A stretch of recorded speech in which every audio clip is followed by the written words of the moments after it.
Bismillahirrahmanirrahim. Assalamualaikum warahmatullahi wabarakatuh. Perkenalkan, nama saya MD Diki Hendirman, NIM F1B0190088. Di video ini saya akan menjelaskan modul ke-1 dari praktikum Algoritma dan Pemrograman jurusan Teknik Elektro Universitas Mataram 2020. Di mana modul pertama ini judulnya yaitu Pengetahuan Dasar Pemrograman. Nanti saya akan menjelaskan tujuan, kemudian dasar teori, ada studi kasus, kemudian nanti ada hasil berupa flowchart, script programnya, dan juga hasil running programnya beserta analisa dan juga kesimpulan dari laporan ini. Untuk itu mari kita lanjut. Oke, pada modul 1 ini yang berjudul Pengetahuan Dasar Pemrograman, ada tujuannya. Yang pertama, mahasiswa mengetahui dasar-dasar penulisan program komputer. Kemudian yang kedua, memahami struktur bahasa C ataupun C++. Kemudian yang ketiga, mengetahui dan bisa menggunakan tipe data tertentu dalam pembuatan program. Kemudian yang keempat, mahasiswa bisa memasukkan dan mengambil data dari program. Oh iya, ada satu lagi, software yang akan kita gunakan dalam mengoperasikan bahasa C maupun C++ nanti, yaitu menggunakan software Dev C++ yang bisa kita download gratis di internet. Di samping gratis, software ini juga ringan untuk digunakan. Oke, selanjutnya kita masuk ke dasar teori. Ya, yang pertama ada struktur bahasa C++. Di struktur bahasa ini yang dibahas yang pertama ada variabel. Variabel adalah suatu pengenal yang digunakan untuk mewakili suatu nilai tertentu di dalam proses pemrograman. Nama variabel dapat dibuat sendiri oleh pemrograman dengan ketentuan penamaan sebagai berikut. Yang pertama nih, tidak boleh sama dengan keyword reserved function yang dimiliki oleh bahasa C. Contohnya itu penamaan variabelnya itu diambil dari nama file header-nya, misalkan IOStream. Nah, penamaan variabelnya itu tidak boleh karena akan menyebabkan error. Kemudian yang kedua ada maksimum 32 karakter. Bila lebih, maka karakter selebihnya tidak akan diperhatikan oleh komputer. Kemudian yang ketiga itu ada case sensitive, yang artinya itu pada pemrograman huruf besar dan huruf kecilnya itu sangat berpengaruh. Kemudian yang keempat ada karakter pertama harus huruf atau underscore, dan selebihnya boleh huruf. Kemudian yang kelima tidak boleh mengandung spasi atau blank. Jadinya ketika kita ingin menulis misalkan sebuah kalimat gitu, tidak boleh diberikan spasi antar katanya. Nah, bisa sebagai gantinya itu kita memberikan underscore antar katanya itu sebagai ganti dari spasinya dalam penulisan variabel.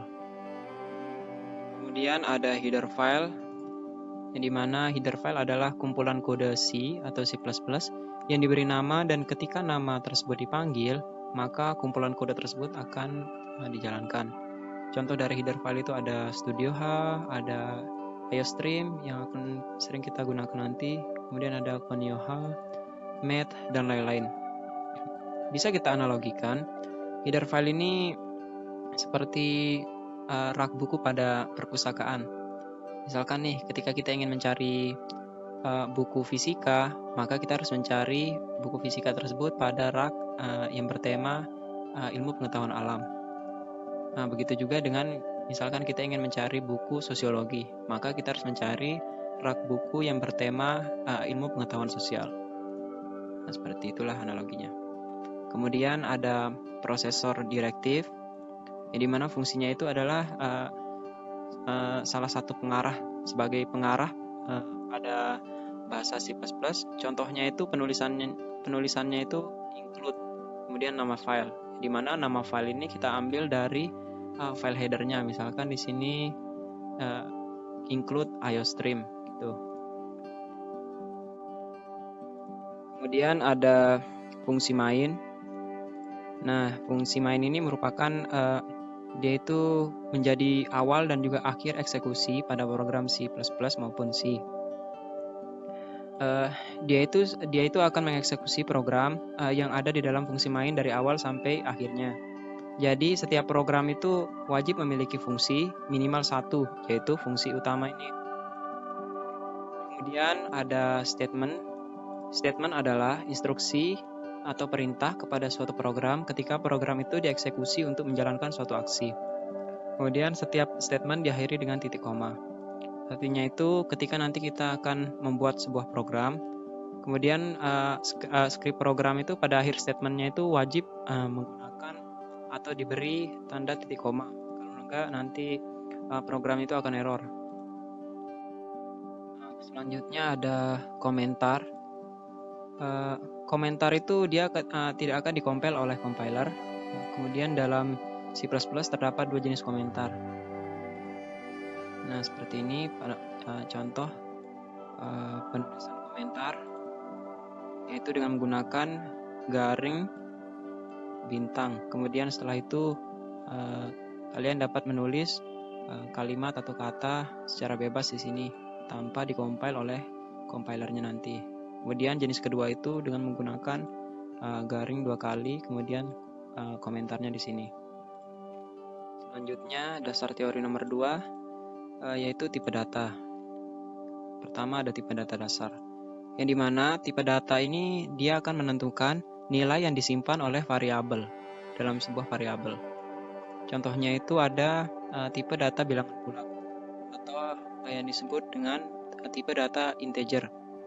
Dalam penulisan bahasa C atau C++ pada Dev C++, software Dev C++, yaitu dengan mengetik int. Yaitu dia menyimpan ukuran bitnya itu dari 16 sampai 32 bit.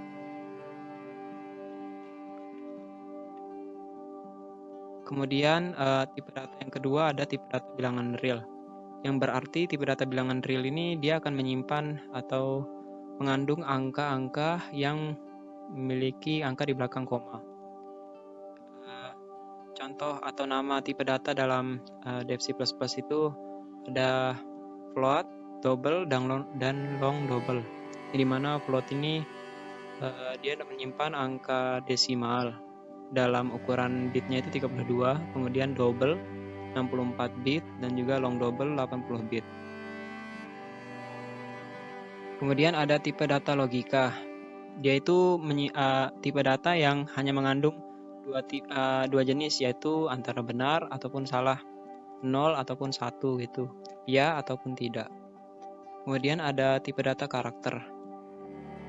Contoh dari tipe data karakter itu yaitu ada char, yaitu mengandung atau menyimpan data dalam ukuran 8 bit. Ada segment chart, dan juga wchart. Kemudian ada tipe data bentukan yang selanjutnya, yang dimana tipe data bentukan adalah tipe data yang dibuat sendiri sesuai dengan kebutuhan dalam program yang akan kita buat. Contohnya itu ada tipe struktur, yang dimana tipe struktur ini adalah tipe data bentukan yang menyimpan lebih dari satu variabel bertipe maupun beda, menggunakan kata kuncinya itu struct, di mana kita akan mempelajari tipe data struct ini pada modul ke-6 nanti kalau nggak salah. Kemudian ada tipe data enumerasi, yaitu tipe data yang nilainya terbatas pada nilai yang telah didefinisikan saja. Kemudian ada tipe data string, yang dimana tipe data string ini digunakan untuk mempresentasikan data yang berupa teks atau kumpulan karakter. Kemudian kita lanjut ke dasar teori nomor 3, yaitu operator. Operator adalah simbol yang biasa dilibatkan dalam program untuk melakukan sesuatu operasi atau manipulasi. Contohnya seperti menjumlahkan dua buah nilai, memberikan nilai ke suatu variabel, membandingkan dua buah nilai, dan lain sebagainya. Kemudian operator dibagi lagi, yaitu ada operator penugasan. Operator penugasan atau assignment operator dalam bahasa C yaitu ditandai dengan tanda sama dengan. Contoh operator penugasan itu adalah A sama dengan 5, yang berarti variabel A memiliki nilai 5 sama dengan 5.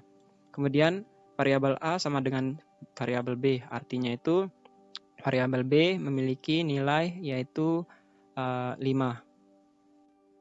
Kemudian selanjutnya ada operator aritmatika, di mana operator aritmatika adalah operator yang digunakan untuk mengolah perkalian, penjumlahan, pengurangan, dan modulus. Contohnya seperti ini, lambang operator penjumlahan, pengurangan, perkalian, pembagian, modulus. Contohnya seperti ini, M plus N, M min N. Kemudian selanjutnya ada operator peningkatan dan penurunan, atau biasa disebut dengan increment dan decrement. Dilambangkan dengan plus-plus untuk incrementnya dan decrementnya itu min-min. Seperti ini contohnya. Kemudian ada operator bitwise yang digunakan untuk memanipulasi bit-bit yang ada dan hanya dapat dikenakan pada operasi bertipe karakter atau char. Contohnya seperti ini, yang itu pada gerbang yang berprinsip kerjanya seperti gerbang logika N.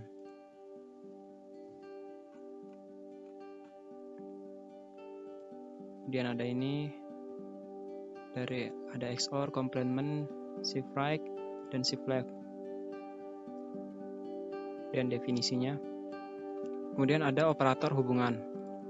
Operator hubungan ini digunakan untuk membandingkan dua elemen nilai yang akan dihasilkan perbandingannya, yaitu benar bernilai 1 dan salah bernilai 0. Kemudian penulisan operatornya seperti ini, yang artinya itu sama dengan. Kemudian ada tidak sama dengan, yaitu dengan penulisan tanda seru ditambah dengan sama dengan. Kemudian ada lebih besar, lebih kecil, dan lebih besar sama dengan, dan lebih kecil sama dengan. Nah, kemudian kita masuk ke studi kasus.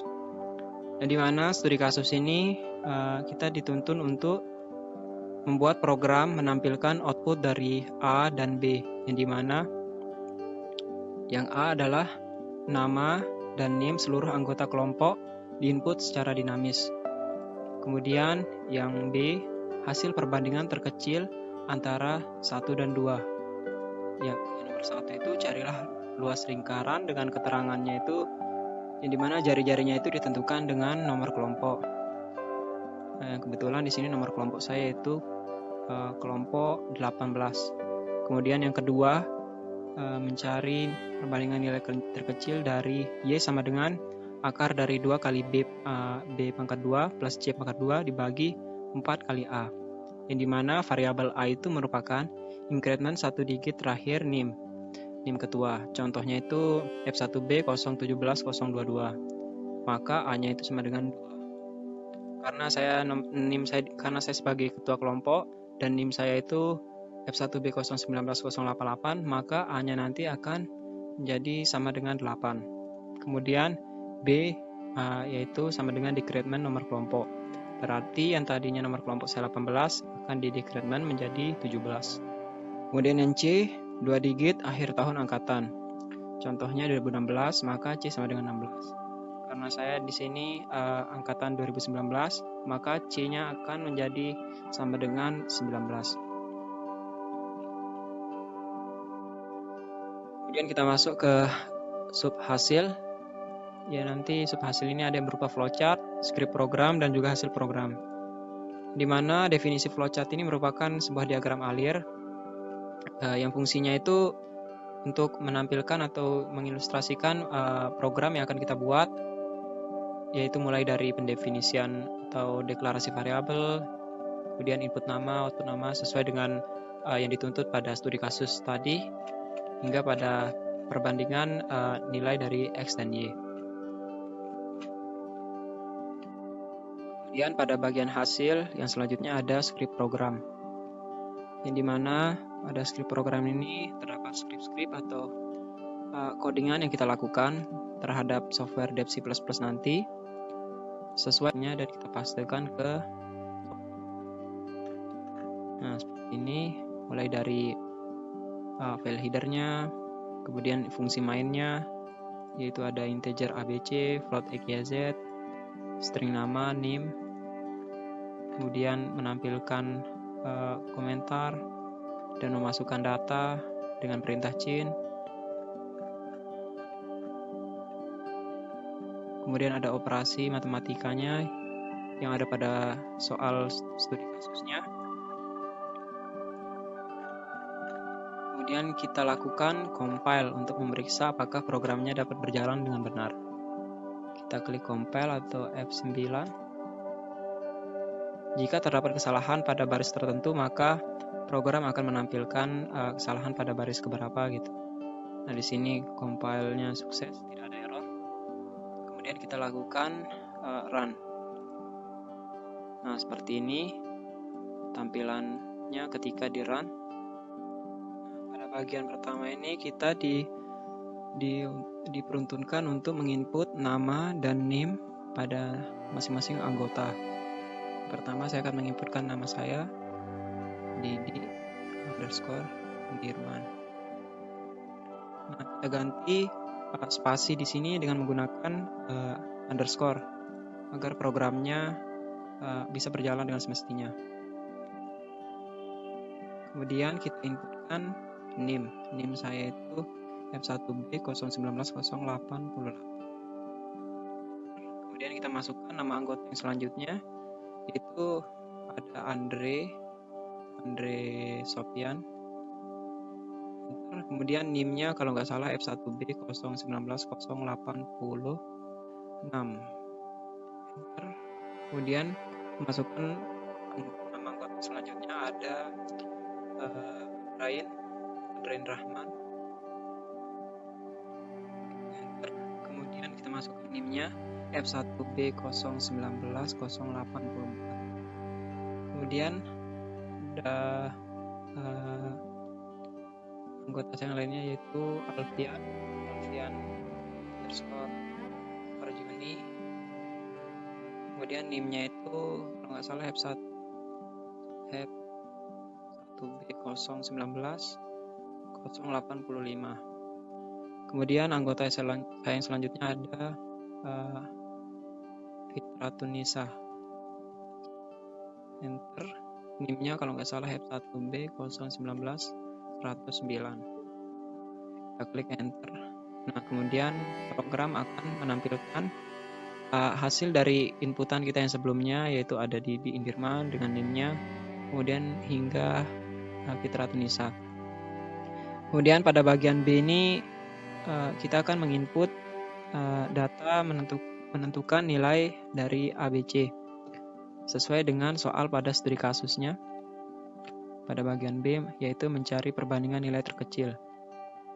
Tapi sebelum itu kita inputkan dulu nilai dari variabel ABC-nya. Di mana variabel A itu satu increment 1 digit NIM ketua.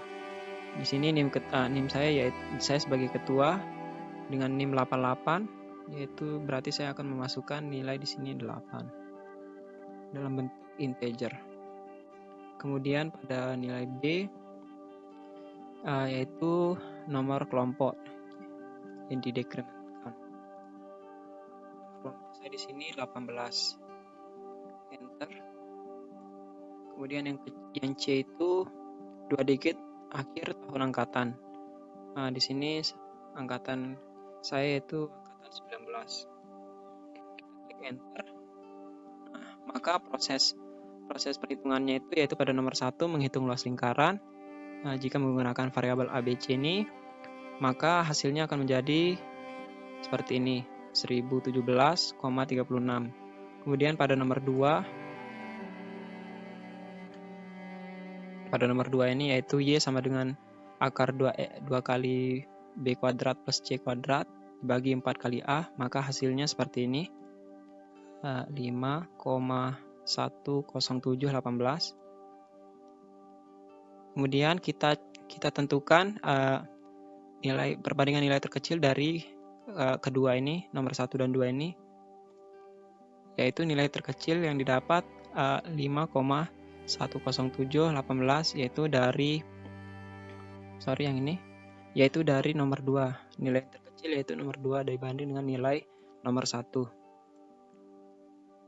Oh ya, sebelumnya kan di studi kasus itu kan kita diperuntukkan untuk mengincrementkan variabel A dan decrementkan variabel B dan Hanya itu saja. Nah, kita tidak melakukannya secara manual, namun program akan melakukannya dengan melakukan proses seperti ini, yaitu A di-plus-pluskan, kemudian B di-min-minkan, yang artinya A di-inkrementkan dan B di-dekrementkan. Kemudian seperti inilah proses dari perhitungan luas lingkaran, yaitu di mana X sama dengan Pi. Di sini Pi-nya sudah kita definisikan 3,14. Kemudian Pi kali B kali B. Yang dimana B tadi merupakan nomor kelompok.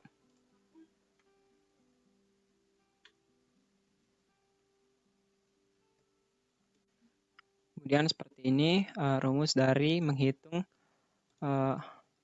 operasi yang Y sama dengan akar ini, yaitu dengan mengalihkan 2 kali B dan C ini, yang bagian atasnya terlebih dahulu, baru pada bagian bawahnya Y dibagi 4 kali A. Yang bagian atas tadi dibagi dengan 4 kali A. Sehingga pada operasi yang terakhir, yaitu Y sama dengan SQRT Y. Yang dimana SQRT ini adalah proses akar pada program. Kemudian hasilnya akan ditampilkan seperti ini dengan perintah cout, dan rumus perbandingannya seperti ini. Z sama dengan X kurang dari Y, maka program akan menampilkan X sama X berbanding Y. Kemudian program akan menutup dengan return 0 atau mengembalikan nilai sama dengan 0. Lanjut ke hasil yang ketiga, yaitu pada hasil programnya atau pada CMD-nya tadi yang sudah kita jalankan. Kemudian pada yang selanjutnya adalah analisa. Yang di sini kita akan menganalisa dari skrip-skrip program yang tadi secara mendetail satu persatu. Yang dimana di sini tadi kan kita gunakan include, yaitu pengarah prosesornya. Kemudian yang ada file library yang kita gunakan yaitu IOStream, yaitu fungsinya itu untuk melibatkan objek cout dan cin. Karena tanpa IOStream ini perintah cin dan cout-nya itu tidak berjalan. Kemudian ada library MATH yang diperlukan untuk menggunakan operasi SQRT tadi, dan juga matematika kuadrat. Kemudian ada using namespace std, yang dimana fungsi ini adalah apabila kita ingin menggunakan perintah cout pada program Dev C++, kita perlu menaruhkan sintak std pada sebelum menuliskan cout-nya. Nah, ribet nih kan kita nulis std di sini di setiap cout-nya itu. Oleh karena itu, untuk memberikan agar lebih simpel, jadinya diberikan using namespace std. Kemudian ada define P sama dengan 3,14 untuk mendefinisikan bahwa P itu bernilai 3,14. Kemudian ada int main, merupakan fungsi utama dari program, yang dimana dari awal hingga akhir itu program akan dieksekusi dalam fungsi main ini. Kemudian ada int, merupakan tipe data dalam bentuk bilangan bulat yang tadi kita gunakan, yaitu pada variabel A 8, 18, C sama dengan 19 tadi. Kemudian ada tipe data float, yang dimana tipe data float ini kan tipe data yang menggunakan jenis data yang pecahan atau desimal yang mempunyai angka di belakang koma. Kemudian ada cout yang fungsinya untuk menampilkan teks pada layar monitor. Kemudian ada string nama 30, yang dimana string ini kan fungsinya untuk mendeklarasikan karakter, dan variabelnya itu bernama nama yang berjenis string, yang dimana nama ini mengandung karakter sebanyak 30 maksimalnya. Kemudian sama juga dengan nim, yaitu dia mampu menampung karakter sebanyak 10. Nah, seperti inilah tadi untuk menampilkan kalimat pada layar. Misalkan kita telah menginputkan datanya tadi itu, maka fungsi Cout ini untuk menampilkan nama pada nama yang ke-1 yang kita inputkan tadi dan juga NIM yang ke-1, kemudian nama yang kedua hingga nama yang ke-5. Contohnya tadi kan nama ke-1 itu Didi, NIM-nya itu 088 hingga ke Nur Fitra Tunisa dengan NIM 109. Kemudian ada ini script A++ yang berfungsi untuk menginkrementkan atau penambahan pada variabel A. Kemudian ada B min yaitu decrement pada variabel B. Kemudian operasi untuk menghitung luas lingkaran, yang dimana X sama dengan Pi dikali B kali B, yang berarti jari-jari B ini kan bernilai 17. Karena karena kelompok saya bernomor 18 ketika didekrementkan menjadi 17. Dan lanjut operasi pada soal studi kasusnya tadi, yang ini, yang Y sama dengan akar 2 kali B kuadrat plus C kuadrat dibagi 4 kali A. Seperti ini rumusnya yang sudah saya jelaskan tadi. Kemudian ada Z, X kurang dari Y, tanda tanya, maka X perbandingan Y.